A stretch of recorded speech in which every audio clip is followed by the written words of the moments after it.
también es noticia Ucrania. ¿Por qué razón? Porque se cumple un año de la invasión de Rusia a Ucrania. Hay sesión en estos momentos en Naciones Unidas en Nueva York a propósito de la invasión rusa a ese país de Europa del Este, pero está dando una conferencia de prensa el presidente Volodymyr Zelensky en estos momentos desde Kiev, en Ucrania, donde son las 5 de la tarde, 39 minutos. Ya pasó el reloj a las 5:40 de la tarde en Kiev, en donde está en estos momentos el presidente Volodymyr Zelensky dando declaraciones a propósito de un año. Completamos un año, no nos íbamos a imaginar que íbamos a llegar hasta aquí de la invasión de Rusia a Ucrania. Oksana, ICTV. Добрий вечір, пане президенте. По-перше, я хочу подякувати вам Mr. President, hello, thank you стійкості і віри. Ми всі віримо for в your перемогу. examples of invincibility. Está dando una rueda de prensa el presidente Zelensky, que desde hace un año no se quita el uniforme militar. No importa, Mariana, las reuniones que tenga con mandatarios de otros países, no importa lo formal del encuentro, él siempre va vestido con su uniforme militar, un poco como mensaje, porque recordemos que Zelensky además era una estrella de la televisión, sí, era y sabe perfectamente cómo funcionan las comunicaciones hoy en día, y es como para decirle al mundo, oiga, seguimos en guerra, acá yo no me puedo poner la corbata, aquí nosotros estamos en guerra y estamos al frente del cañón. Creo que si hay algo que nos ha enseñado esta guerra, Camila, es lo buen comunicador que es el señor Zelensky. Es decir, las clasecitas de actuación le sirvieron mucho porque él sabe muy bien cómo pintarse y cómo hacer que el público y su pueblo lo perciban. Entonces, pues por eso él siempre también se viste con los verdes militares, siempre, pues fíjese usted que siempre aparece, él siempre está hablándole al pueblo ucraniano, él siempre está muy presente. Entonces eso es, pues, es parte de él comunicándose, siendo un fantástico comunicador, diría yo. Y comunicando en estos momentos que está seguro que ganarán la guerra. Lo que dicen ellos, o lo que dice Zelensky en esta conferencia de prensa a un año de la invasión rusa, es que están convencidos, Ana Cristina, de que van a ganar. Eso es lo que ha tratado de mencionar Zelensky desde hace ya bastante tiempo. Y la comunidad internacional, por lo que se escuchó en la Asamblea General de las Naciones Unidas, haciendo una conmemoración de este año de invasión rusa, es precisamente esa, que Vladimir Putin se ve muy debilitado.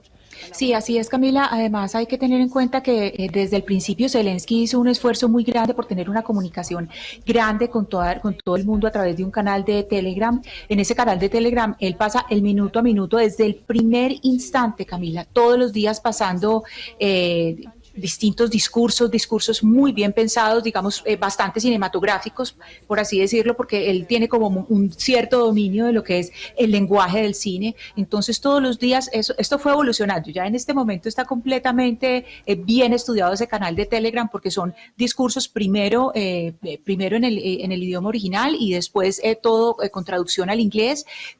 Siempre es el presidente Zelensky todos los días hablándole a la gente, y hay que evocar una imagen de esta mañana, Camila, muy bonita en Londres, frente a la Embajada de Rusia. Y esto lo hicieron un grupo de activistas en la calle, pintaron los colores de la bandera de Ucrania, amarillo y azul. Hicieron Manifestaciones. ese acto. Sí, esa manifestación pacífica. Manifestaciones pacíficas en el mundo entero, no solo en Londres. La gente le está diciendo al planeta, no nos podemos olvidar que seguimos en guerra. Y no se puede olvidar que esta invasión ocurrió, porque no podemos normalizar la guerra en el mundo. Y quizá esta es una mentalidad que hemos tenido después de la Segunda Guerra Mundial, en donde no queremos que esto vuelva a suceder, y el planeta no puede olvidarse de que allá están en combates en estos momentos y que tenemos que intentar que se acaben, es lo que ha dicho el mundo entero. En Colombia también hubo manifestaciones por parte de convocadas por la Embajada del Reino Unido. En el Parque El Virrey estuvo el embajador de Londres y del Reino Unido aquí en Colombia, diciendo, pues acá nosotros también decimos no más a la guerra.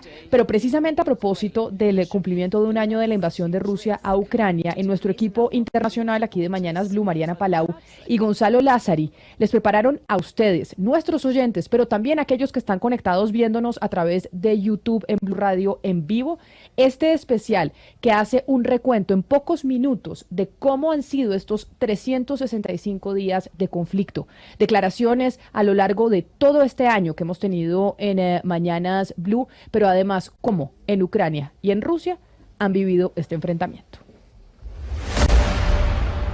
Cuando en enero del 2022 Estados Unidos le anunció al mundo que Rusia estaba acumulando tropas en la frontera con Ucrania, pocos creyeron que de verdad Vladimir Putin se atreviera a lanzar una invasión en ese país vecino. Pues Mariana, esas pocas palabras, sin embargo, lo advirtieron claramente inclusive aquí, en los micrófonos de Blue Radio, grandes personajes. Esto fue lo que nos dijo Evelyn Farkas, la ex subsecretaria de Defensa de los Estados Unidos, el 5 de enero del año 2022. Russia is already in Ukraine, but the question is whether they launch another military invasion into Ukraine, and I believe that they will. Se puede decir que Rusia ya está en Ucrania. La pregunta es, ¿van a lanzar otra invasión militar en ese país? Y yo creo que sí lo van a hacer. Puede que no sea muy grande y pueden pretender que no es una invasión controlada por el gobierno ruso, pero creo que el presidente ruso quiere probar que puede y que va a controlar Ucrania. Y así fue, Gonzalo. El 24 de febrero del 2022, tan solo días después de reconocer la independencia de algunos territorios ucranianos como Donetsk y Luhansk, pues el presidente Vladimir Putin lanzó esa invasión a Ucrania y lo hizo mientras en el Consejo de Seguridad de la ONU se realizaba una reunión de emergencia y en esa reunión pues se alzaba la voz en contra de una posible invasión, pero pues como ya vimos era demasiado tarde. Ese día, Mariana, el mundo entero pensó que Ucrania pronto quedaría rendida ante el poderío ruso. Para ese entonces se pensaba que el ejército de Vladimir Putin era el segundo más poderoso del planeta. La inteligencia estadounidense predijo que Kiev, la capital ucraniana, sería aplastada ante las tropas rusas en cuestión de días. Incluso Joe Biden, el presidente de los Estados Unidos, le ofreció a su homólogo Volodymyr Zelensky evacuarlo de Ucrania. Zelensky rechazó la oferta de los gringos y le apostó a liderar una resistencia que tenía todas las de perder.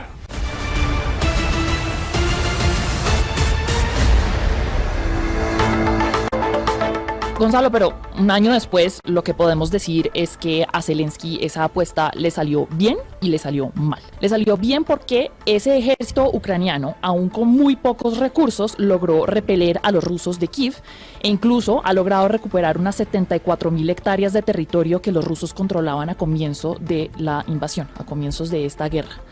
El ejército ruso reveló que era incompetente, que su comando estaba dividido y que competía por recursos y también reconocimiento con los famosos o el famoso grupo Wagner, que es un grupo paramilitar que muchos describen como el ejército personal de Putin, Gonzalo.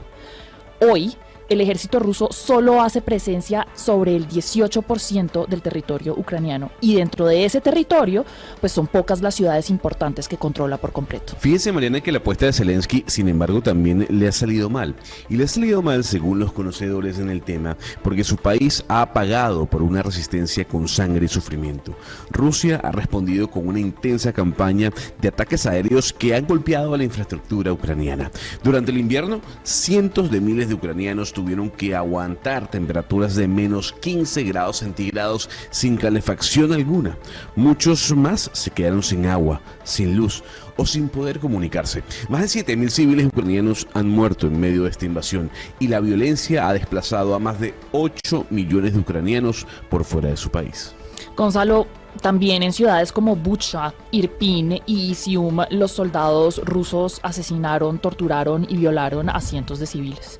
Yo creo que estas ciudades pues ya hemos visto cómo se han encontrado fosas comunes con cuerpos de personas que sufrieron disparos en la parte de atrás de sus cabezas.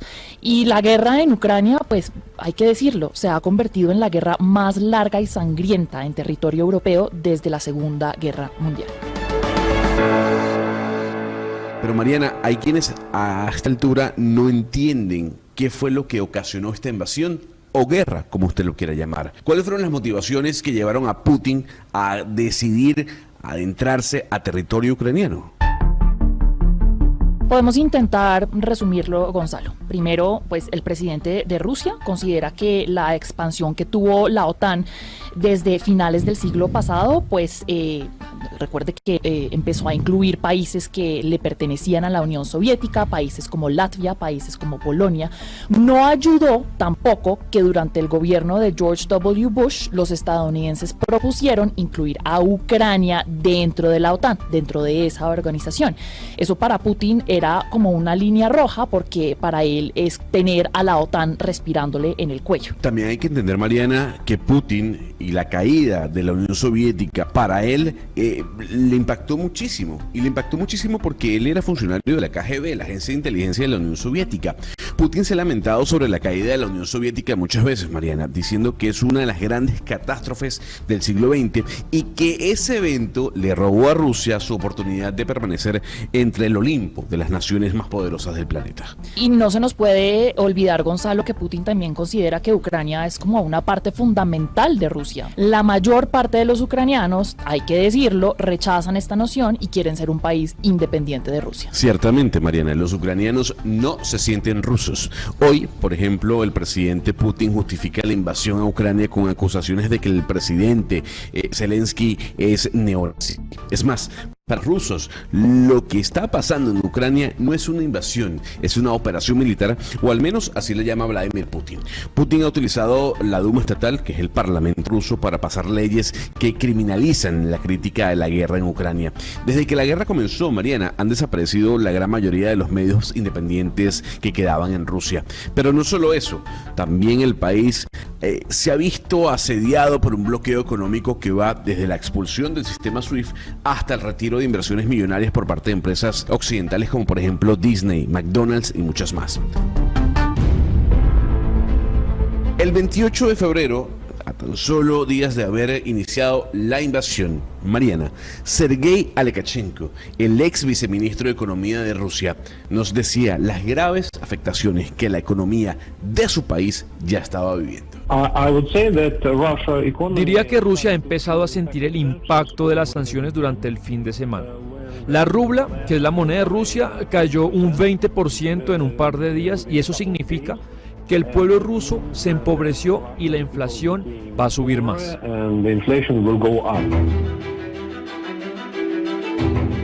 Gonzalo, más allá de lo que sintió Rusia, pues la guerra también impactó mucho al resto del continente europeo, porque en especial Alemania, pues hay mucha dependencia o hubo mucha dependencia del gas ruso para generar energía para millones de personas en ese continente.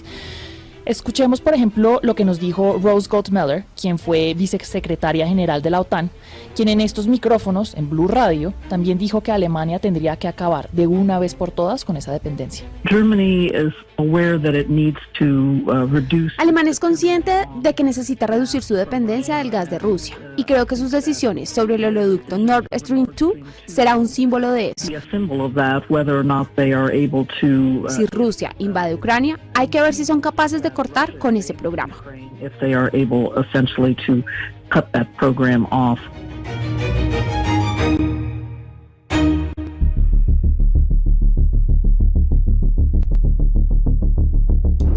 Como no pudo hacerlo de inmediato, Mariana, Alemania y muchos otros países sufrieron las consecuencias. Después de imponer medidas en contra de Rusia a nivel económico, por llamarlo así, Putin decidió cerrar la válvula que le suministraba gas a Europa. Los precios del gas, el petróleo y la energía se dispararon.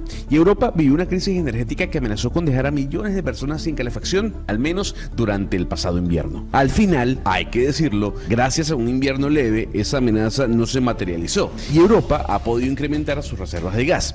Pero el rol que Rusia juega en el mundo, Mariana, de los mercados de energía es tan importante que podría generar una nueva crisis de precios que termine afectando en gran o menor medida al mundo entero.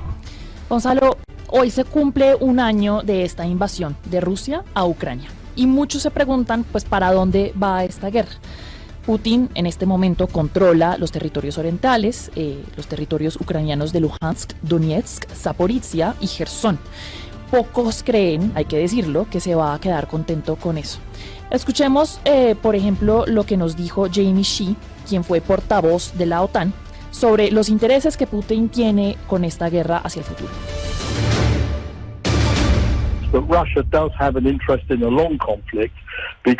Rusia tiene un interés en un conflicto de largo plazo porque espera que el apoyo del mundo occidental a Ucrania empiece a desvanecer con el tiempo, que la opinión pública se canse, que los países empiecen a levantar esas sanciones en contra de Rusia y que vuelvan a hacer negocios con ella.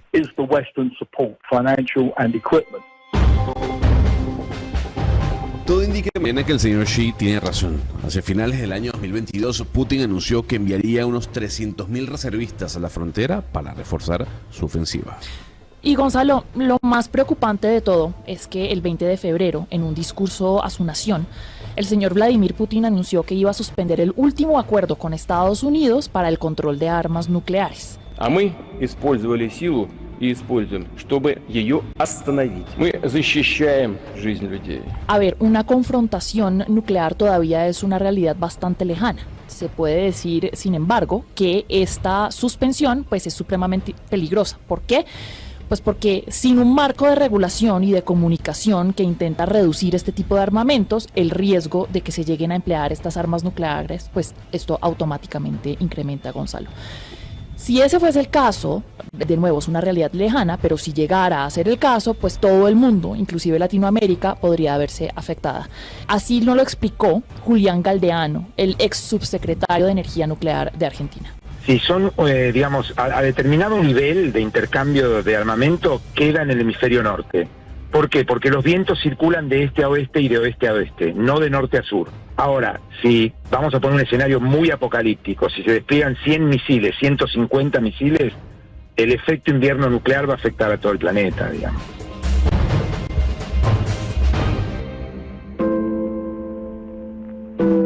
Mariana, 365 días en los que los titulares no han dejado de llegar. Pero más importante que eso, Mariana, en los que la destrucción, la desolación, el escepticismo se ha apoderado de gran parte del planeta. La realidad de lo que ha ocurrido en un año nos las explicó en medio de lágrimas y en pocas palabras Yulia Mendel, la ex secretaria del presidente Zelensky. Es indescriptible lo que genera una guerra. Solo quiero que entiendan que hace un año todos estábamos sentados aquí tratando de entender no cuánto más duraría esta guerra, sino si el día de mañana llegaría. Mis padres estuvieron 8 horas bajo la ocupación rusa. Todo lo que los rusos hicieron, lo que hacen aquí es tan horrible que ni siquiera pensamos cuándo nos vamos a olvidar de esto, sino si vamos a poder perdonar lo que le están haciendo a nuestro pueblo. Debemos reconocer que Rusia es el único culpable de todo lo que está pasando aquí.